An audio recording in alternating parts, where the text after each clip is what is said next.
Assalamualaikum warahmatullahi wabarakatuh. Perkenalkan, nama saya Miftah Bella Primastuti, NIM 1222101831114, jurusan Tadris Bahasa Indonesia IAIN Tulungagung.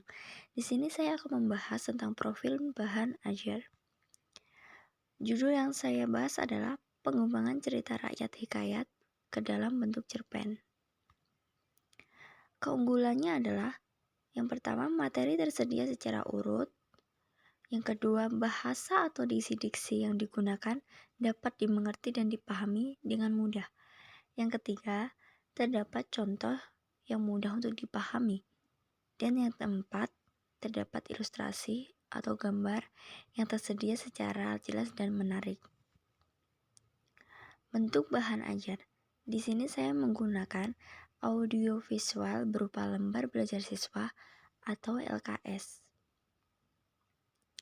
Pengertian dari teks cerita rakyat adalah cerita yang sudah berkembang di setiap daerah dan menceritakan legenda atau asal-usul yang terjadi pada suatu daerah.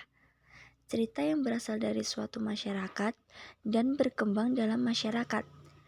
Cerita rakyat adalah suatu bagian dari sebuah dongeng. Dan cerita rakyat biasanya disampaikan dengan cara lisan dan sudah berkembang secara turun-menurun. Sehingga banyak yang mengatakan bahwa cerita rakyat adalah suatu bentuk dari sastra lisan. Pada umumnya, pembuat dari cerita rakyat tersebut tidak diketahui identitas dari pengarangnya. Struktur cerita rakyat. Di sini ada dua struktur. Yang pertama adalah unsur intrinsik dan kedua adalah unsur ekstrinsik.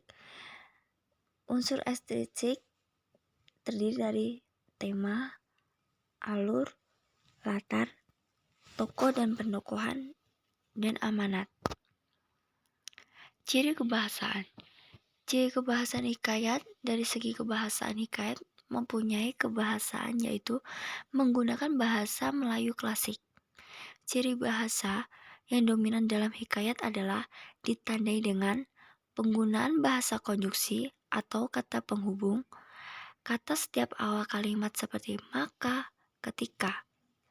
Penggunaan kata-kata arkais, yaitu kata-kata yang sudah jarang digunakan atau bahkan asing karena hikayat lebih tua dari negara Indonesia.